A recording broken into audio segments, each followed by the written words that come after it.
어이 브라더, 뭔 반응이 이렇게 건조해? 오랜만에 보는 형인데 너무 퍽퍽한 거 아니냐? 이 양반이 좀 정신을 좀 혼미하게 하시네 이거. 뭐 하는 거야 지금? 나 정확하게 그 눈빛을 너한테 읽었는데 인마. 야 4885 너지? 너나 잘하세요. 나 이대 나온 여자야. 난 저기 모히또 와가지고 몰디브나 한잔 하려니까. 매력적인 꼰대들의 영화 잡담, 영화로 스타가 되고 싶은 사람들과 영화를 마스터하고 싶은 사람들이 만드는 딱 대중의 눈높이로 보고 듣고 이야기하는 시네마스타. 어서 오세요. 안녕하세요. 네, 반갑습니다. 멤버 소개할까요?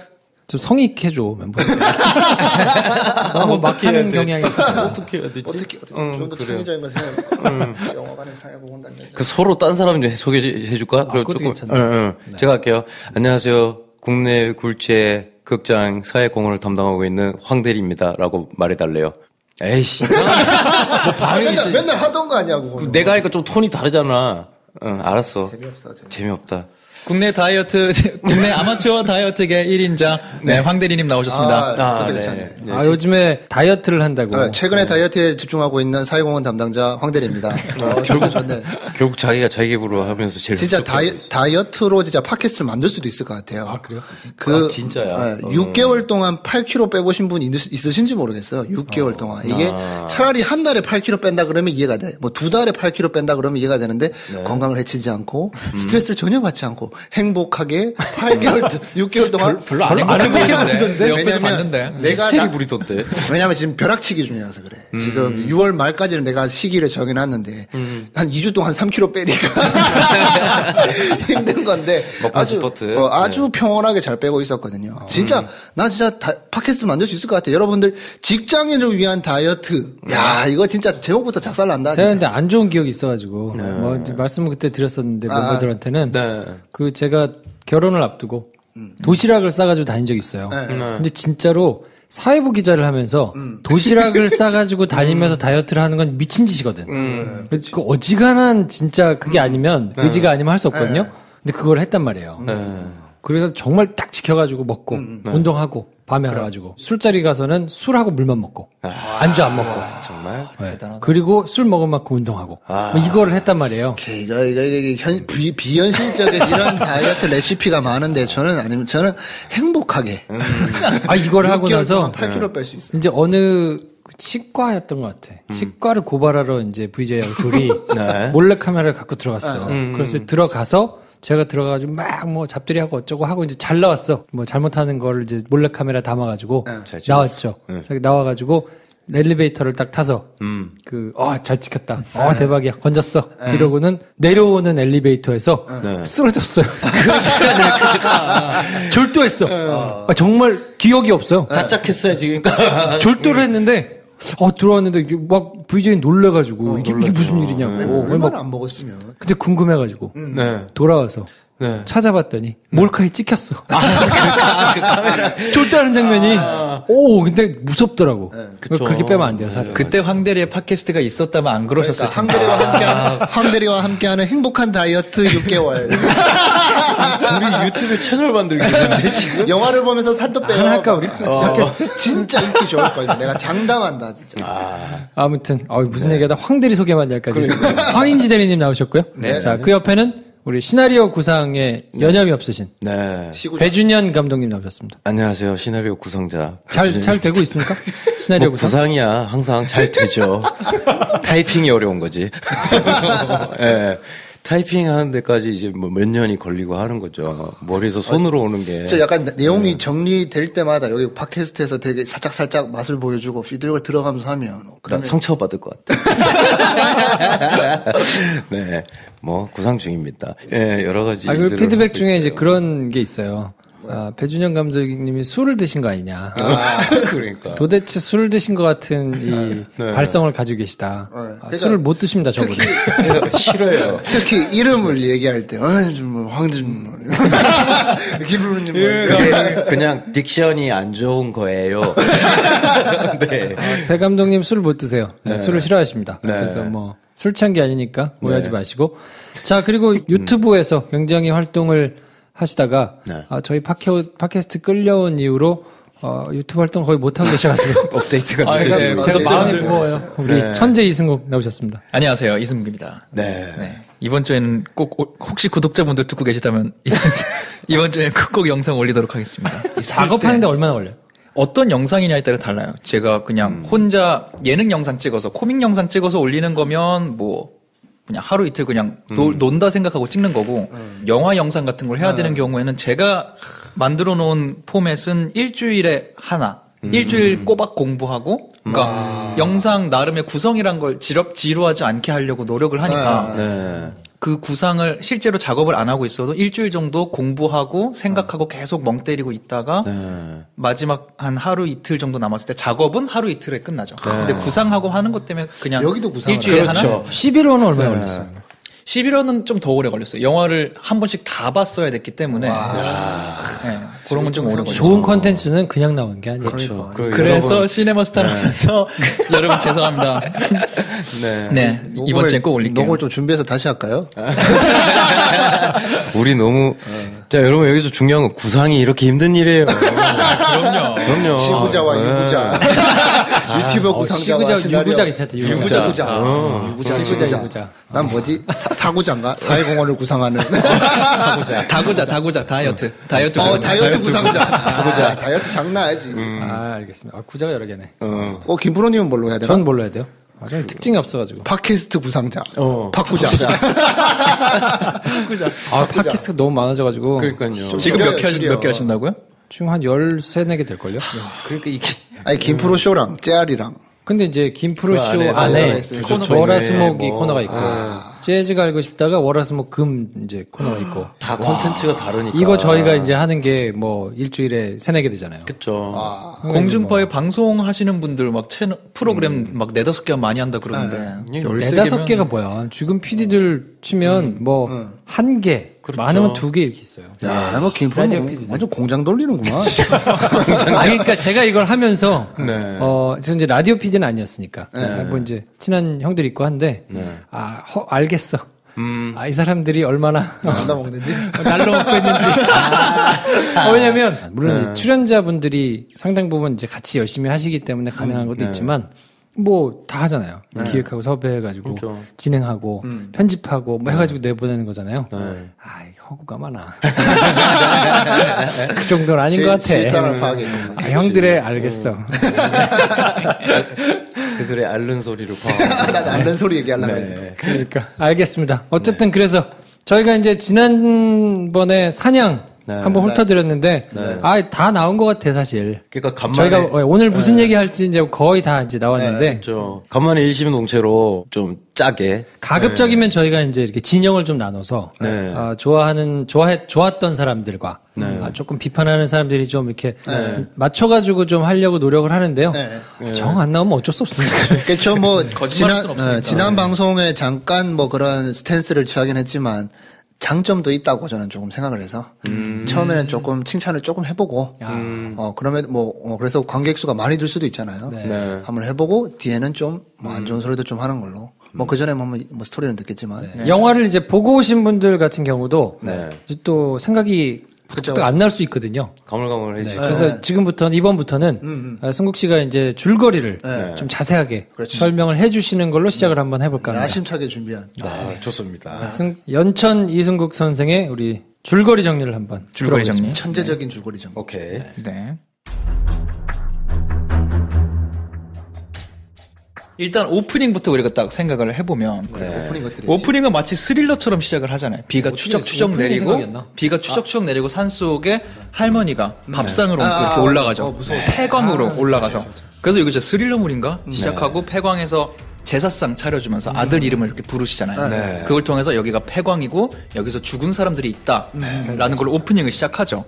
그러고서 이제 본격적으로 이야기가 풀리기 시작하는데 일단 이 할머님이 내려오는 길인지 모르겠는데 할머님이 그 산에서 금을 발견하죠. 그냥 간단하게. 네, 큰 나무 아래 벼락이 쳐서 돌이 부서지는데 그 뒤에 돌이 아니라 이게 금인가 본데 싶어서 바로 아래 가서 동네 형사인데 조진웅이죠. 조진웅 쌍둥이 동생을 데리고 와서 이거 금 아니냐 확인 작업을 하죠. 근데 조진웅 쌍둥이 동생이 보고서 금 아니다. 금이라고 헷갈려하는 돌이다. 헷갈려하지 마라. 황석철인가? 네, 이상한 그 이름 되면서. 이때 뭐 능청스럽게 연기 진짜 좋았어요. 잘했어요. 그리고 딱 하고서 할머니를 내보내고 자기 어딘가 전화를 하죠. 내려오셔야겠는데, 형 내려오셔야겠는데, 금이다. 패거리를 부르죠. 그쵸. 거기서 거짓말했다는 거 딱 드러나고 패거리들이 내려오게 되죠. 그리고 이 꾼들이 내려오는데 나중에 밝혀지긴 하지만. 꾼들이 내려와서 이제 금인지 아닌지 확인하는 사람들이 사냥꾼들로 다 이루어져 있고 이 사람들이 어떤 재력가가 보낸 사람인 걸로 나오죠.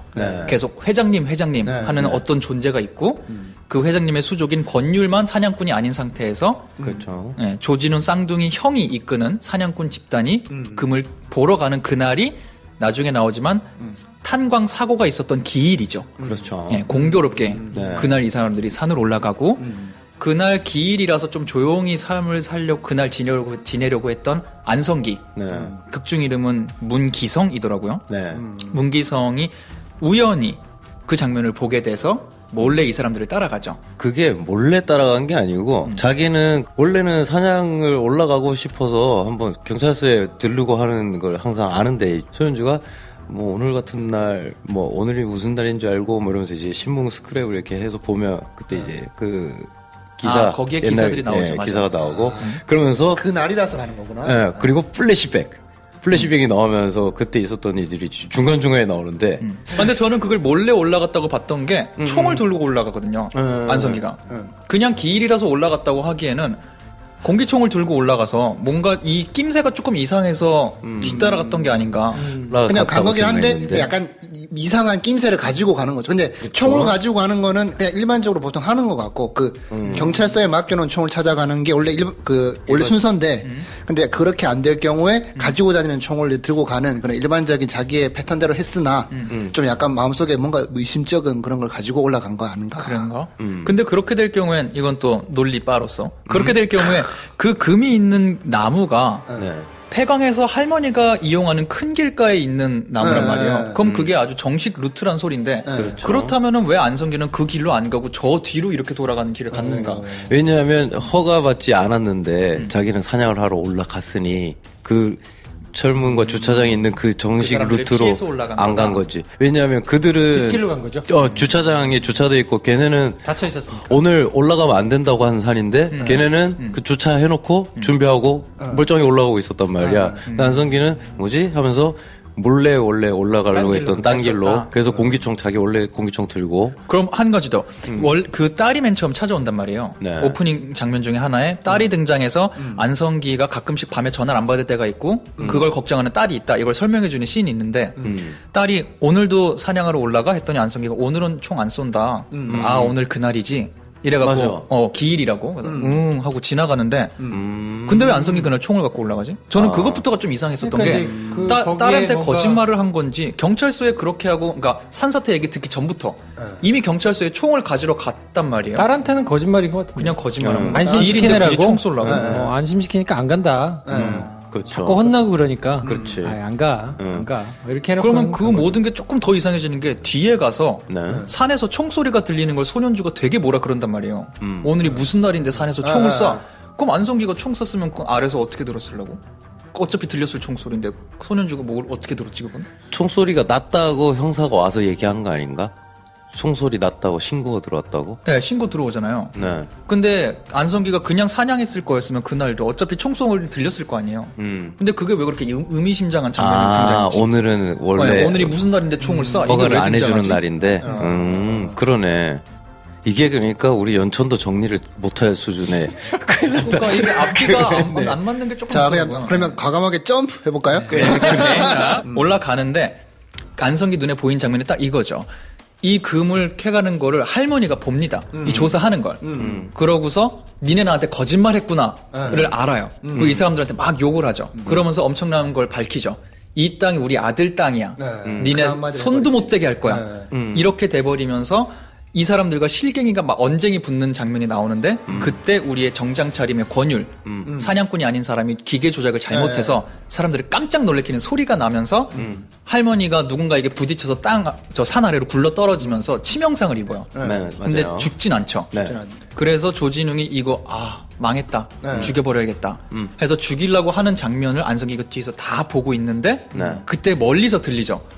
할머니! 하는 소리가 들려요. 맞아. 네, 할머니를 찾아서 약초 캐러 간 줄 알고 할머니 당연히 있을 줄 알고 산에 올라온 양순이가 등장하죠.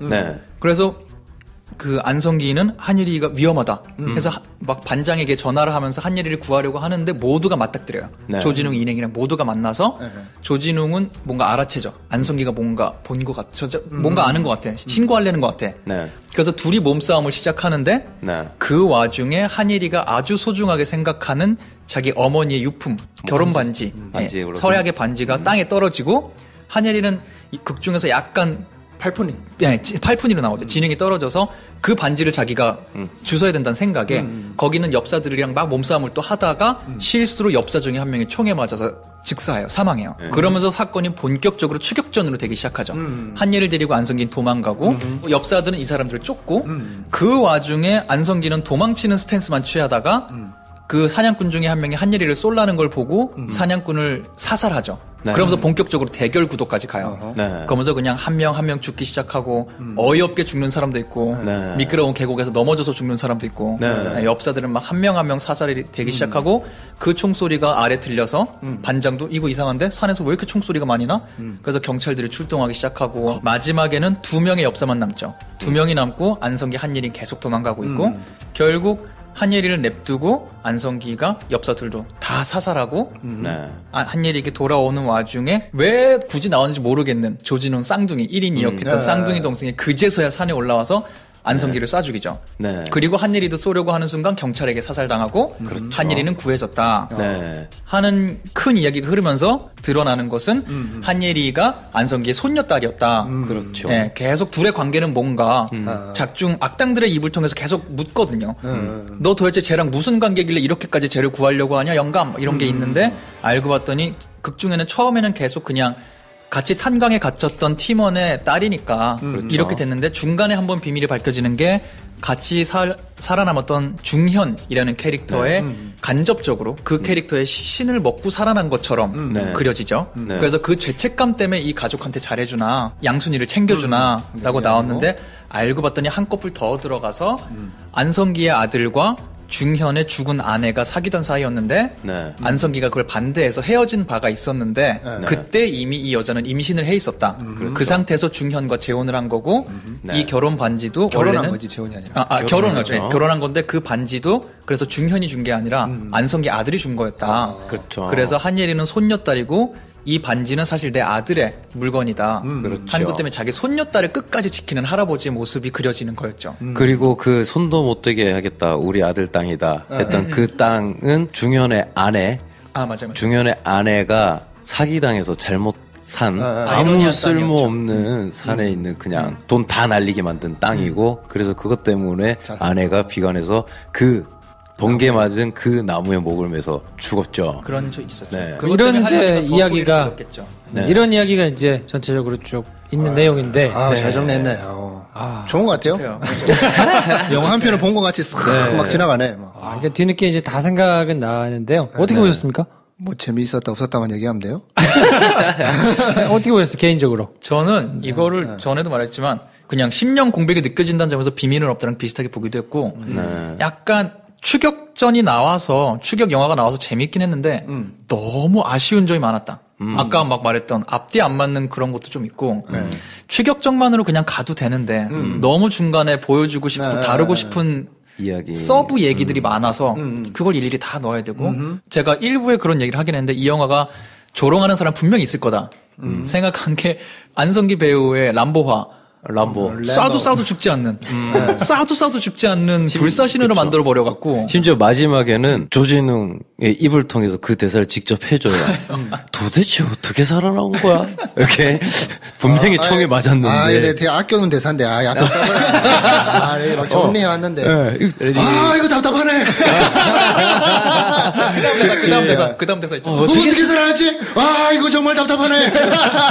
이 대사의 좀 가치를 이렇게 너무 쉽게 짚고 나오면 안 될 것 같아. 내가 정리를 해왔거든. 우리가 이게 그분의 화법을 육체 이탈 화법이라고 얘기하잖아요. 저는 이 화법을, 저는 영화를 최근에 보면서 이런 걸 처음 체험했거든요. 이 관객과 스크린 사이에 있는 제4의 벽을 넘어가는 이 대사. 데드풀급. 그러니까 막 모든 관객이 답답하네. 이게 왜 이렇게 상황이 되는데 갑자기 극중 주인공이 마치 스크린을 보고 있는 나를 향해 얘기하는 것처럼 저는 이거를 스크린 이탈 화법이라고 부르고 싶어요. 실제로 그런 것도 있죠. 한 실탄을 이렇게 메고 총을 이제 엽총을 들고 이렇게 딱 나오니까 그 엑스트라 중에 한 명이 뭐야 람보야? 빵 터졌어요. 그 말도 하죠. 람보야? 할 때는 정말 하나같이 다 웃더라고요. 네. 그러니까 이 영화가 저는 조금 이제 아쉬운 지점이 뭐냐면 서브 플롯은 되게 신파 손녀딸에 대한 할아버지의 희생이고 그 메인 플롯은 되게 쿨한 오락 영화로 만들 수 있는 산에서 총질하는 그러다가 다 죽고 막 이런 영화거든요. 그러니까 저는 이제 영화 설명을 이렇게 찾아보니까 탐욕과 죄책감 같은 인간의 본성을 드러낸 작품이다 이렇게 소개가 돼 있더라고요. 그러니까 이제 그렇게 설명하고 싶었나 봐요. 그 금을 찾는 사람들의 그 탐욕 그리고 출생의 비밀 뭐 이런 거를 통한 이제 죄책감 뭐 이런 거가 어우러지는 뭐 인간 본성을 날 것 그대로 산에서 이렇게 좀 보여주고 싶었던 것 같은데 제가 봤을 때 이게 추격전이라고 하면 이 사람을 왜 추격해야 되느냐에 대한 그 당위성만 딱 부여되면 딴 건 다 필요 없거든요. 그거 하나만 있으면 되거든요. 근데 보통 이럴 때 추격전에 제일 쓰기 좋은 서브 플롯은 뭐냐면 멜로 라인이에요. 사랑하는 연인이 됐든 자식이 됐든 그것만 확실하게 모티베이션이 되면 됐다. 그리고 달리면 되잖아요. 뭐 테이큰이 됐든 사실 그 나홍진 감독의 추격자 같은 영화 또 보면 뭐 이렇게 자기가 뭐 포주로 있는 거기에 뭐 직원처럼 그걸 찾아가는 것 같지만 사실 그게 멜로 라인이거든요. 그걸로 이해할 수 있는 부분이 있는데 그것만 부여되면 되는데 이게 잘 안 되는 거야. 그렇죠. 그게 없었던 것 그게 부여가 잘 안 되니까 이런 서브 라인 그 서브에 대한 서브 라인도 깔고 심지어 그 모든 상황이 발생하게 되는 말도 안 되는 상황에 대한 이유를 이 산은 이상해. 이 산은 이상해. 이 터널은 뭔가 이상한 기운이 있어. 이런 것까지 다 갖다 붙여도 동기부여가 안 되는 거지. 그러다 보니까 전부 부연 설명이 계속 이어지게 되고 그래서 좀 그렇게 늘어진 게 아닌가. 멋있는 할아버지가 손녀 구하는 거 찍고 싶었던 거잖아. 난 그렇죠. 이렇게 묻고 싶은 거죠. 근데 거기에 엽사들의 탐욕, 금 이런 건 사실 필요가 없는 건데. 미스테리물처럼 넣은 거는 왜 했는지 저는 아직도 의문이긴 해요. 그 영화 안에. 저는 딱 이해가 안 되는 부분이 그 두 번째 컷이 영화 빡 시작하고 두 번째 컷이 그 터널을 입구를 비추거든요. 오늘도 무사히. 근데 아빠는 오늘도 빡 찍혀 있는 오늘도 무사히가 있는데 저게 뭔가 대단한 걸 의미를 지녔을까라고 자연스럽게 궁금하잖아요. 그렇죠. 아무런 의미가 없이 오늘도 무사히는 그리고 막 심연을 비추는 카메라 보이잖아요. 그 터널 장면이 처음에 할머니 나올 때도 되게 이제 좀 호러처럼 만들어져 있고 그리고 안성기가 한 일을 거기 이제 안전하게 딱 해놓고 자기 혼자 이제 다 죽여야 내려갈 수 있구나 해서 일어난단 말이야. 어스름한 새벽에 혼자 얘네를 죽이러 가기 전에 터널 안으로 카메라가 확 들어가면서 그 바람 소리와 막 이런 걸 보여줘요.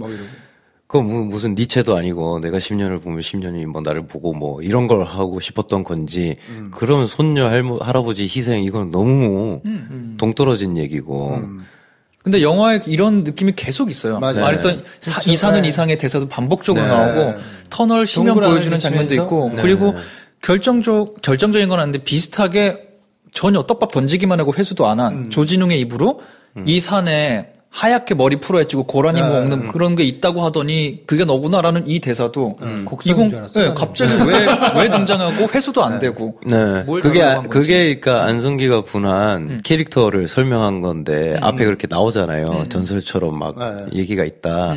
근데 거기서 이제 이 백발의 그 노인은 인육을 했잖아요.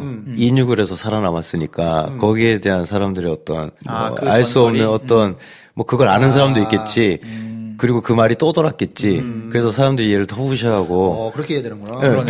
뭐 그런 건데. 캐릭터를 강화시켜주는 장치구나. 근데 그거를 친손녀가 밝혀지고 손녀를 위해서 자기가 희생하는 얘기가 여기에 뭐가 붙는지 모르겠다는 저는 거죠. 그 가장 아쉬웠던 부분이 딱 둘 중에 하나를 선택했으면 네. 권율이 무전기 같은 걸 삑 켰는데 놀래가지고 할머니가 팍 떨어지잖아요. 거기서 되게 좋았다고 한 표현이 좀 이상한데 이제 시작이구나. 본격적으로. 저거 어떻게 하지 상황이? 근데 할머니가 심지어 그렇게 떨어졌는데 안 죽었어. 저거 어떻게 하지? 금은 가져가야겠고. 근데 할머니는 다쳤고. 와, 이거 되게 완전 딜레마니까 저기서 죽이면 일이 꼬일 것 같고. 와, 이거 완전. 그럼 그 얘기를 계속 가든지. 그렇죠. 근데 갑자기 가다가 출생의 비밀이 나오면서 할아버지가 손녀를 막, 그러면 처음부터 그냥 손녀를 보호하려고 그러는 할아버지로 가든지. 그들이 이 엽사들을 발견해도 되잖아. 그러니까 손녀가 가서 뭔가 겁탈을 당하려고 하거나 아니면 손녀가 뭔가를 이 사람들한테 위해를 당하려고 하는데 늘 손녀 주변을 뱅뱅뱅 맴도는 할아버지인데 그거를 잘 추격을 하면서 정말 나쁜 놈들 다 죽이든 뭐 이런 걸로 가든지. 그렇죠. 둘 중에 하나를 명확하게 선택하면 우리는 딸려갈 준비가 돼 있는데 막 두 개를 섞어놔가지고 도대체 할아버지는 왜 저렇게 거기서 또 사진 뒤에다가 편지는 또 왜 쓰는 것이며 그리고 이걸 또 형사과장한테 그걸 왜 갖다 주라고 그 편지 내용도 끝나고 나서 보면 그 위급한 상황에 어울리지 않는 문맥이에요. 그러니까. 진상을 알리는 내용도 아니고 이 아이는 잘 컸으면 좋겠습니다. 뭐 이런 거를 청취자분들에게 이 타이밍에서 제가 꼭 하고 싶은 얘기가 있는데 저희가 어떤 영화에 대해서 뭐라고 하잖아요. 결국 똑같은 얘기인 게 뭐냐면요. 선택 좀 하라는 거예요. 선택을 하면 그 선택에 의해서 이야기가 달려나갈 수밖에 없는 방향이 생기거든요. 영화로 하고 싶은 얘기가 명확하고 간명하게 딱 있을수록 영화가 딱 명쾌하게 나오는 것 같아요. 근데 사실은 이제 글 쓰는 것도 똑같으니까. 그렇죠. 근데 말이 안 되는 것 같은 부분에서 뭔가가 더해지는 방식으로밖에 완성할 수가 없어요. 영화를. 그러니까 세지는 거예요. 할머니도 덜 죽고 애도 더 불쌍하고 더 무섭고 목맨 거 보여줘야 되고 음악도 커지고 이런 문제들이 생겼다. 이 영화도. 저도 시나리오를 보니까 각각마다 기능을 한 것 같긴 해요. 뭐냐면 산에서 추격하는 영화를 만들고 싶다. 라고 시작을 해서 그러려면 쫓고 쫓기는 게 있어야 되니까 안성기와 그다음에 조진웅이 있다. 안성기가 조진웅이를 쫓아야 되는데 쫓아야 될 이유를 확실하게 부여하기 위해서 한예리가 등장해. 근데 누가 봐도 안성기가 약하니까 안성기에 대한 약간 백그라운드를 깔아줘야 돼. 그래서 인욕을 먹고 그런 막 전설이 도는 그런 캐릭터까지 써. 근데 뭐 이런 것들이 다 있는데 한 가지 해결이 안 되는 게 이제 갑자기 이 사람들이 왜 미쳐서 날뛰는가. 금 때문에 이렇게 모든 게 이 사람들이 갑자기 평범하던 사람들이 봤을 때 한 번도 사람을 죽여본 적이 없을 것 같은데 안성기를 제외하고는. 안성기가 사실 뭐 살인 의도가 있었다기보다는 생존을 위한 그런 선택이었고 이 상황에서 뭔가 그 변화가 그 제대로 성립이 안 되니까 이 산이 이 사람들을 미치게 만들었다. 요 설정이 제일 약한 것 같아. 여기서 납득이 안 되니까 이 캐릭터 나머지 그러면 이 악당들을 정확하게 뭐랄까 최고의 악당으로 만들기 위한 설정이 살릴 방법이 없으니 쓴 사람이 봐도 너무 약하니까 산이라는 핑계를 대면서 그 굴을 계속 비춰주면서 여기만 오면 사람들이 갑자기 눈이 확 막 뒤집어진다. 이런 설정이 오면서 그래서 여러 가지 중에 전 제일 약한 게 악당을 그 규정하는 방법이 제일 약하지 않았나. 사실 매력적인 악당이 있을수록 영화 재밌잖아요. 저는 그게 제일 약했던 것 같아요. 화를 보면서는 쫓아다니는 것만 가지고도 나중에는 너무 쫓아다니니까 예능 프로그램에서 왜 슬로우 모션 여러 번 돌리는 것 같은 느낌으로 좀 짜증이 나기도 했었는데 그래도 쫄깃쫄깃하게 봤거든요. 뭐 애기살이 어쩌고 뭐 크면 무슨 뭐 총 같지 뭐 이렇게 막 쏘는데 나름대로 뭐 괜찮다 뭐 싶으면서 쭉 딸려가면서 봤는데 이거는 총을 들고 뛰는데 도대체 이거를 왜 저렇게 해서 사람들이 막 눈이 뒤집혀서 뛰어다니면서 조진웅은 거기서 물에서 막 환장해가지고 소리를 막 지르는데 전혀 동의도 안 되고 발성 좋더라. 쩌렁쩌렁 울리는 맞아요.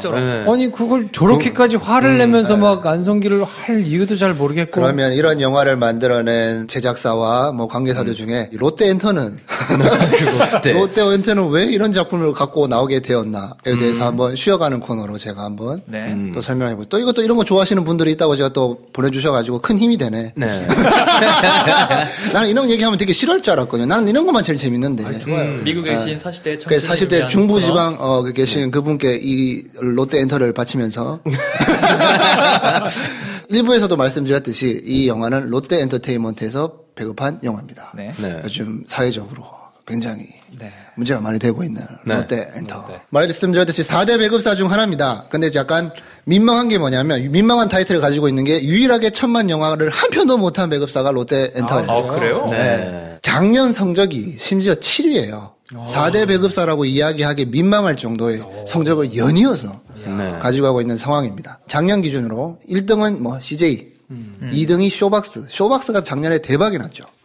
그 역대 가장 좋은 수익을 거둔 걸로 제가 알고 있고 100억 넘는 매출액을 뭐 창사례로 처음으로 가져간 걸로 알고 있거든요. 작년에 그 뭐 검사 외전, 내부자들 거의 뭐 1000만급이 2개까지 있었고 3위가 월트 디즈니예요. 정글북 할 때 월트 디즈니 한번 그 어마어마한 위력에 대해서 한번 살펴봤잖아요.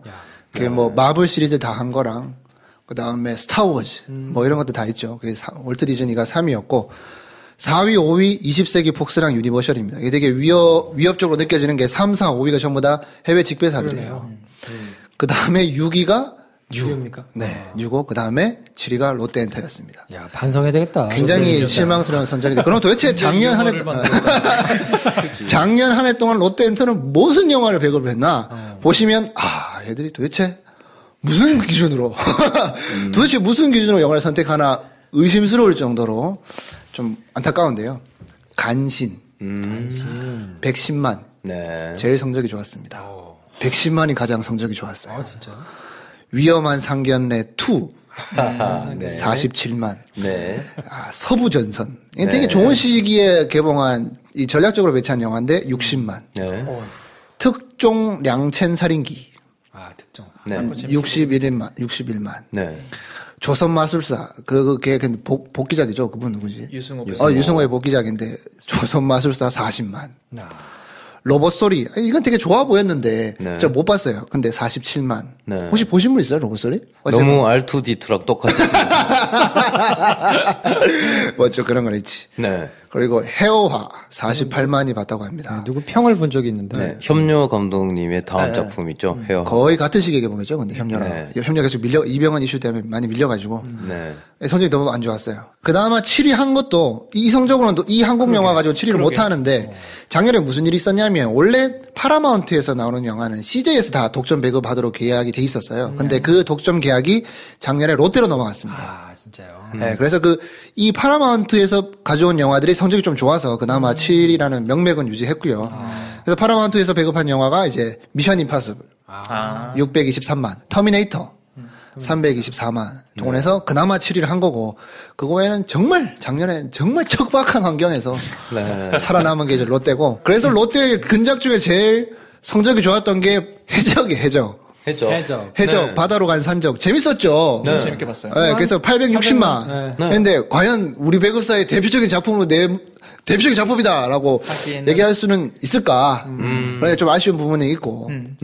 그래서 지금 롯데가 사운을 걸고 준비하고 있는 프로젝트가 있어요. 뭐냐면 2017년 개봉을 목표로 하고 있는 신과 함께.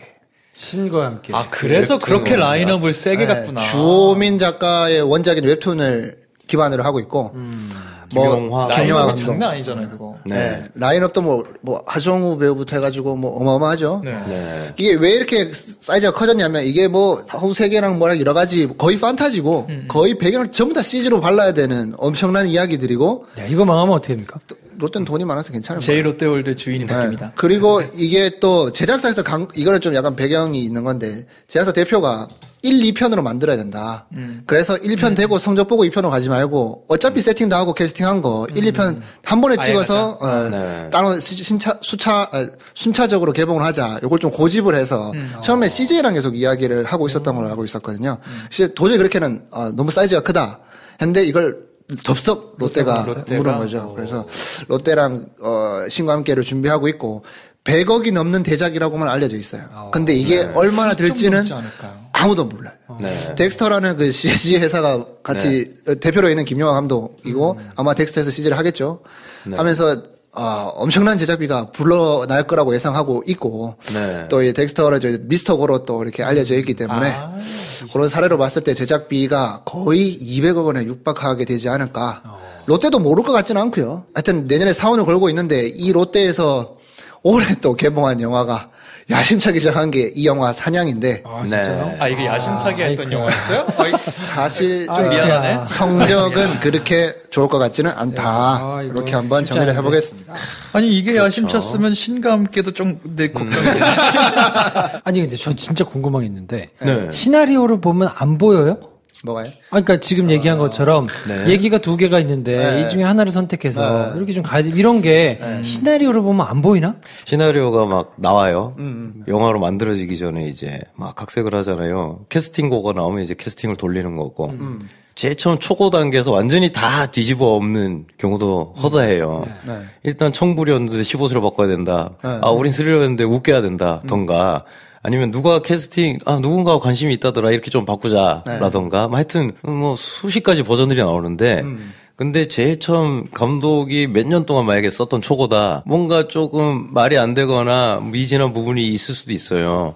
그리고 처음에 발상과 지금 나온 초고 사이에 시간이 길면 길수록 낡은 이미지들이 있는 부분도 있을 거고 너무 개인적인 취향일 수도 있고 감독의 연출이 이걸 쓰니까 더 그렇게 시간이 늘어나니까 그럴 수도 있을 것 같고 어쨌든 그럼 그걸 고쳐야 되잖아요. 각색을 재밌게 고쳐야 되고 더 깊이 있는 영화로 고쳐야 되는데 뭔지 알겠어. 근데 우리나라 사람들 안 봐.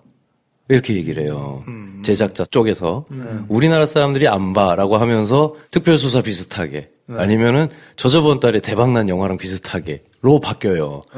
그게 우리나라 사람들이 보는 영화의 기준인 거예요. 그들에게. 그러니까 그러면 제작사가 바꾼다는 얘기예요? 제작사가 바꾸거나 그쵸, 투자 배급사가 바꾸거나. 투자 배급사죠. 그러면 그러니까, 이게 원래 시나리오는 그렇지 않은데 그거를 이제 중간에 제작사나 투자하는 사람들이 뭐 이런저런 코드를 집어넣고 막 바꾸는 과정에서 누더기가 돼서 그러는 경우가 허다하죠. 조폭이 나오는데 15세 받으면 더 좋으니까. 막 잔인하면 안 보니까. 슬프기도 해야 되니까. 그게 어떤 선택에 의해서 발전되는 게 아니라 선택을 안 하는 쪽으로 계속 발전이 되는 거예요. 시나리오들이. 최대한 선택을 근데 말은 되게. 장면에서 감정이 느껴지게. 근데 반대쪽에서 보면 그럼 제작자들이 그럼 만들고 싶은 영화가 없을까? 있겠죠. 그리고 자기들이 추구하는 색깔이 없을까? 있죠. 제작자 입장에서는 첫 번째 초고가 너무 만약할 수도 있어요. 그러니까 이걸 누가 보냐 이런 얘기를 하면 뭐 쓰는 사람들도 생각해볼 만한 문제인 거죠. 그래서 저렇게 누더기가 안 되려면 이제 한마디로 글 쓰는 사람이 힘이 있으면 그게 좀 약간 누더기가 안 되는 게 우리나라에 나름 이름 있는 감독들은 이제 자기가 이제 시나리오를 쓰잖아요. 근데 나홍진이 썼다 그러면 손을 못 대는 거죠. 없나 그러면 안 찍겠다. 아니 근데 나홍진이 처음에 추격자를 만들 때는 힘이 있었던 건 아니잖아요. 그때는 학생 때. 근데 나홍진 캐릭터가 좀 독특한 것 같긴 해요. 그러니까 아무리 밑도 끝도 없다고 자기가 가진 게 아무것도 없다고 해도 쉽게 타협하지 않는 캐릭터라 좀 그런 전투가 있지 않았을까. 거기도 초고는 되게 매니악해서 좀 수정한 걸로는 알고 있어요. 그래서 정말 반짝반짝 빛나는 정말 몇 년에 한 편씩 나오는 좋은 영화들이 정말 귀한 영화들인 거거든요. 추격자가 상업영화 장편 입봉작이었고 시나리오를 자기가 다 썼잖아요. 그래서 저는 이제 그 첫 시나리오를 봤었어요. 심지어 글로 쓴 콘티처럼 그려져 있어요. 몇몇 부분은 그대로 찍었어요. 근데 바꾼 부분이 몇 개 있긴 한데 그건 그냥 너무나 명확하게 너무 잔혹한 장면을 바꿨어요. 그거 말고 디테일도 크게 변한 게 없이 이건 되겠다 해가지고 제작자가 제작을 한 거예요. 그런 시나리오가 간혹 나오고 하면 그걸 또 알아봐주는 사람들이 있거든요. 그럼 그런 사람과 함께 제작사와 감독이 힘을 합쳐서 만들어내면 기적과 같은 영화들이 몇 편씩 나오는데 너무 드물다. 그러니까 옛날에 얘기했던 그 Nobody Knows Anything이라고 아무도 몰라요. 네. 근데 뭐 좋은 영화는 다 좋은 영화로 알잖아요. 또 없지 않으니까. 네. 배 감독님이 그런 걸 만들어 주십시오. 중국에서 할까요? 네. 자, 그러면 마지막으로 기억에 남는 장면들을 하나씩만 좀 얘기해 주십시오. 기억에 남는 장면. 네, 이 영화에서 사냥에서 가장 기억에 남는 장면. 그 아내가 목매서 죽어 있는 장면 있잖아요. 그로테스크하게 그 나무랑. 저는 그 장면을 보면서 그냥 스위니 토드라는 팀 버튼의 옛날 영화가 생각났거든요.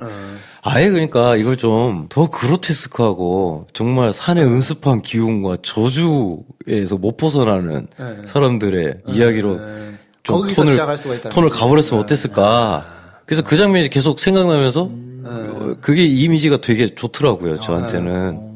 저는 1부에 나왔던 말이긴 한데 오프닝에 나오는 나시티 입은 안성기. 내가 얘기하려고 했는데. 뭐 이래서 먼저 말하는 게 내가 중요해. 얘기하려고 했는데. 그치. 그건 할 말이 그건 없다. 진짜. 왜냐면 그거 하나를 통해서 포드까지 얘기했는데. 뒤에 이 캐릭터가 람보처럼 나오고 뭐 이렇게 해도 그냥 많은 부분 용인되는.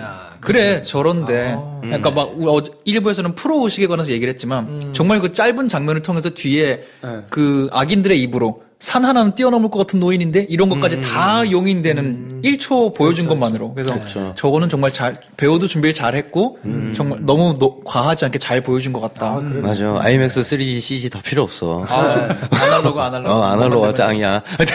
자, 황 대리님. 영화 중에 헬리캠으로 찍은 장면이 있어요. 그 장면이 생각이 나네. 헬리캠으로 찍은 장면이 깨지더라고. 네. 아니, 뭐, 고프로를 달아서 찍었나? 막 이런 생각이 들 정도. 아니, 뭐, 지금 상업 장편 개봉하는 영화인데, 아이, 뭐, 헬리캠 샷이 왜 이렇게 깨지냐? 막, 뭐, 또 있었어요. 스테디캠 가지고 뭐, 열심히 산 달리는데, 뭔가, 프리미어에서 스테블라이저 걸면 이게 약간 밀릴 때가 있거든요. 어딘지 알아요. 무슨 씬인지 알아요. 아니, 이게 상업 장편에서 이런 걸 내가 본 지가. 약간 약간 젤로 생기는 것 같은. 잔상 보이고 하는. 이게 얼마만인가. 그래서 이 감독님이, 직접 얘기하기는 활 찍으신 촬영 감독님이라고 하시는데. 아니, 뭐, 무슨 일이 일어난 건가. 사실 이거는 확 깨는 장면이거든요. 영화의 완성도에 대해서 되게 의심하게 만드는. 아니, 이걸 이렇게 그냥 넘어가나? 라고 싶을 정도. 그때 저는 이 영화를, 이렇게 판단할 수도 있고 저렇게 판단할 수도 있지 않을까 싶은 그 찰나에 이런 장면이 딱 뜨는 순간, 못 챙겼구나. 그냥 그렇게 판단해버리는 성향이 있어가지고 그 장면이 떠오르네요. 이거 뭐 되게 좋은 취지로 기억에 남는 장면을 하자. 왜 그랬어? 끝까지 지금 그러니까 황대리의 제가 나시칠 철회할게요. 그렇군요. 저는 솔직히 빡 기억에 남는 장면이 별로 없었고요. 저는 이제 있기를 바라면서 봤는데 없어가지고 좀 실망스러웠는데 조진웅의 연기는 좋았던 것 같아요. 조진웅의 연기가 좋아서 딱 그 기억에 남는 이렇게 딱 기억에 남는 장면이 딱 하나 있는데 정말 생뚱맞고 아무도 신경 쓰지 않는 장면이지만 금이다. 대사 진짜 좋았어요. 차에 딱 금이다. 앉아서. 하는데 조진웅이다. 근데 좀 아까웠어요. 조진웅의 이 약간 물도 오르고 이 연기도 괜찮은데 저렇게 뜬금없고 맥락 없는 캐릭터 이야기에 들어가가지고 저렇게 연기를 잘해봐야 이야기가 안 사니까 붙질 않더라고요. 진짜 둘이나 나왔는데. 그러니까. 이유는 모르겠지만 둘이나 나왔는데. 조진웅은 왜 둘이 나온 거야? 두 번 죽이려고. 그렇죠. 두 번 죽이려고 그랬죠. 그것도 얼마나 정확하게 구분해줘요. 수염을 깎은 사람, 안 깎은 사람. 금팔찌 한 사람, 안 한 사람. 머리를 내린 올리는 사람, 안 올리는 사람. 처음부터 끝까지 오늘이 무슨 날인가에 대해서 계속 나오거든요. 오늘이 무슨 날이야? 오늘이 무슨 날인데? 뭐 왜 이러는 거야? 뭐 이러면서 오늘이 무슨 날인가에 대해서만 질문만 나오고 명확한 답은 안 주잖아요. 그러니까 기일일 것이다. 그 뭐 무너져서 살아나온. 근데 그날이 뭐? 그날이 왜? 그렇죠. 그리고 또 보기도 힘든 어디 네이버에서 봤을까? 그 스크립트 한 거 그 찾아가지고 그거를 그날 왜 거기서 형사과장이 그거를 기일날 그거를 꼭 보면서 그렇게 다짜고짜 들어가지고 화부터 내고 하루 종일 화만 내고 그 소리 지르고 연기 잘하는 손현주 배우가 화만 내고 있고 처음부터 끝까지 화만 내잖아. 그 연기 잘하는 한예리 배우가 이제 집에 가자 하는데 너무 마음 아픈데 이때까지 본 영화랑 전혀 상관없이 마음 아픈 것 같고 막 양치기들에 이어서 근데 양치기들처럼 반응이 없을 것 같아요. 별로 안 봐서 그만큼 안 보시기 때문에. 아가씨 같은 영화는 이제 곡성 아가씨 이런 거는 바도 있고 본분도 많기 때문에 이런 멍청한 자식들 그러면서 저희를 욕할 텐데 양치기들은 아무 반응이 없었거든요. 그러니까 그 좀 그렇죠. 한 명 있었던 것 같아 댓글 중에 내가 도대체 양치기들이 어떻길래 내가 양치기들 보고 만다 뭐 이랬던 댓글 하나 있고 오늘 치밀하게 깠는데 공감해 주실 분이 별로 없겠네. 아무튼 저희가 페북 게시판과 팟빵 게시판에 URL로 익명 게시판 주소를 올려놨습니다. 사연도 보내주시고 또 청취 소감도 들려주시면 소개도 해드리고 인상 깊은 분이 있으면 직접 모셔가지고 초대도 하겠습니다. 많이들 보내주시고요. 예. 그리고 저희가 페이스북 페이지에 관객 수 예상 맞추기 놀이를 지금 하고 있는데 참여하시면 저희 같은 재밌는 선물 드릴 테니까요. 근데 이게 저한테 제일 불리한 것 같아요. 왜요? 나는 극장에서 일하잖아. 난 틀릴 때마다 요거다 먹을 거 아니야. 괜찮아. 사회공헌 담당자한테 프로그램 담당자 아니니까. 내가 그렇게 밑밥을 깔긴 하는데 내가 제일 불리한 것 같아. 그런 말이 있어요. Nobody knows anything이라고. 그런 말 있죠. 그런 괜찮아. 괜찮아. 너무 맞아요. 아무도 모르니까 괜찮습니다. 굉장히 저희가 좀 박한데요. 뭐 어쩔 수 없습니다. 그냥 저희가 대중의 눈높이로 그냥 보고 얘기하는 거라서 깊이가 좀 떨어질 수 있고 뭐 좀 그런데요. 좀 양해해 주시고 즐겁게 유쾌하게 들어주시면 좋겠습니다. 자, 매력적인 꼰대들의 영화 잡담, 영화로 스타가 되고 싶은 사람들과 영화를 마스터하고 싶은 사람들이 만드는 딱 대중의 눈높이로 보고 듣고 이야기하는 시네마스타 여기까지 하겠습니다. 다음 시간에 뵙죠. 수고하셨습니다. 감사합니다. 좋아요, 구독, 공유, 알림 설정 필요합니다. 필요합니다. 안녕. 안녕.